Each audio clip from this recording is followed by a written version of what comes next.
Assalamualaikum warahmatullahi wabarakatuh. Kembali lagi dengan saya Muhammad Sidik.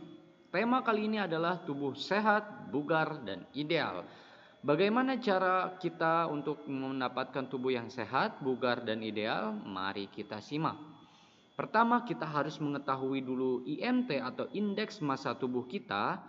Nanti akan kita bahas juga contoh menghitung IMT. Setelah itu adalah skema pengolahan kalori. Dan selanjutnya tabel asupan kalori, dan yang terakhir adalah tabel pembakaran kalori.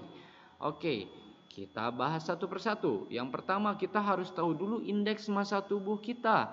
Apa itu indeks massa tubuh?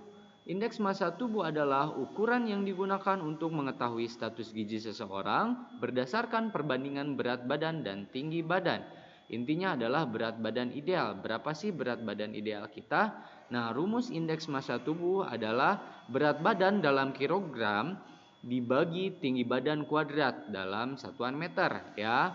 Jika nanti hasilnya adalah kurang dari 18,4, maka itu kategorinya kurus. Jika 18,5 sampai 25,0, maka itu kategorinya normal. Nah, jika dari rentang 25 ke atas sampai 27 itu gemuk. Jika lebih dari 27 maka itu obesitas. Oke, kita contohkan ya. Contoh menghitung IMT di sini saya ambil contoh sampel Budi. Misalkan Budi memiliki berat badan 65 kg dan tinggi badan 1,70 meter.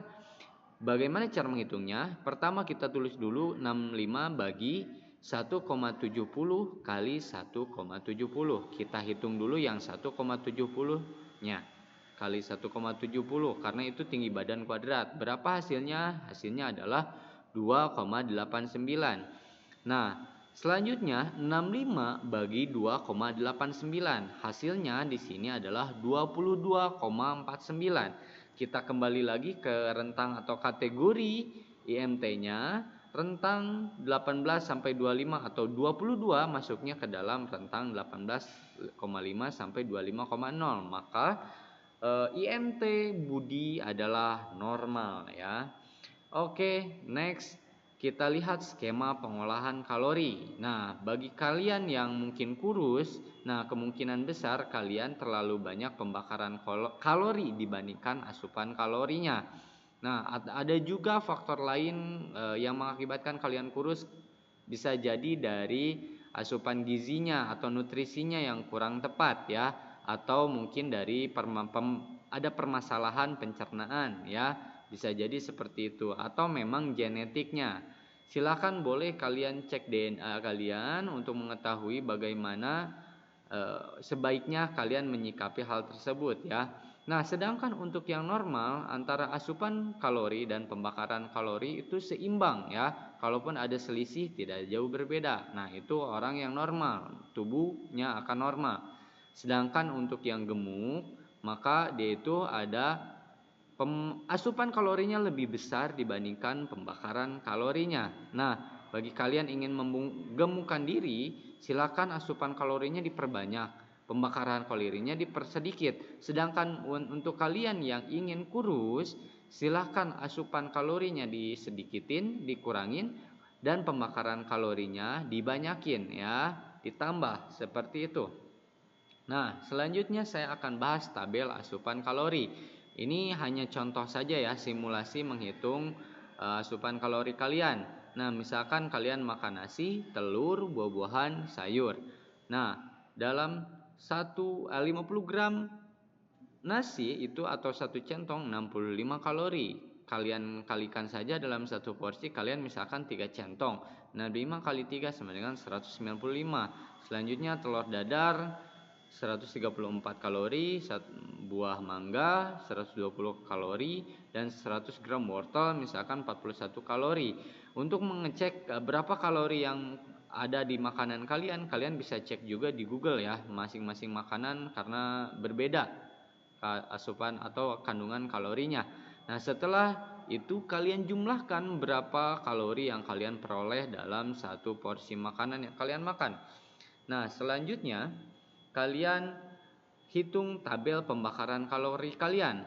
Rumus menghitung pembakaran kalori adalah Durasi dalam menit dikali match score kali 3,5 kali berat badan kalian dalam kilogram bagi 200. Nah, ini disimulasikan saja ya.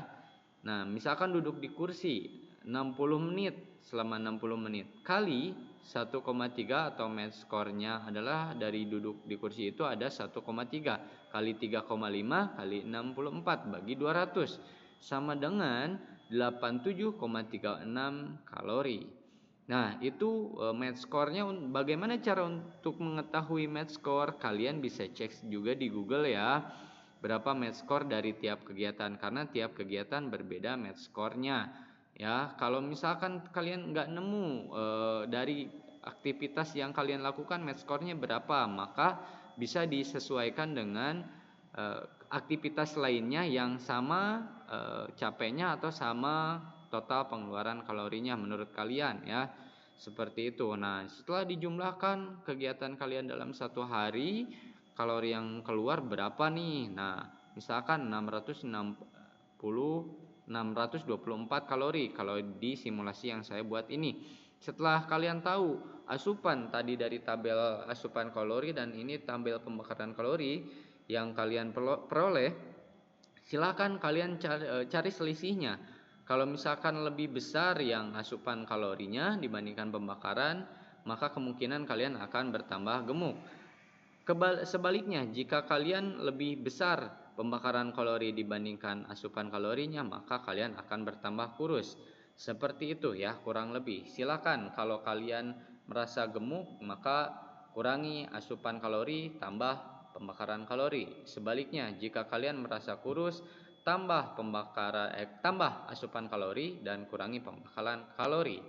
Itu dia pembahasan kali ini. Terima kasih sudah menyaksikan. Assalamualaikum warahmatullahi wabarakatuh.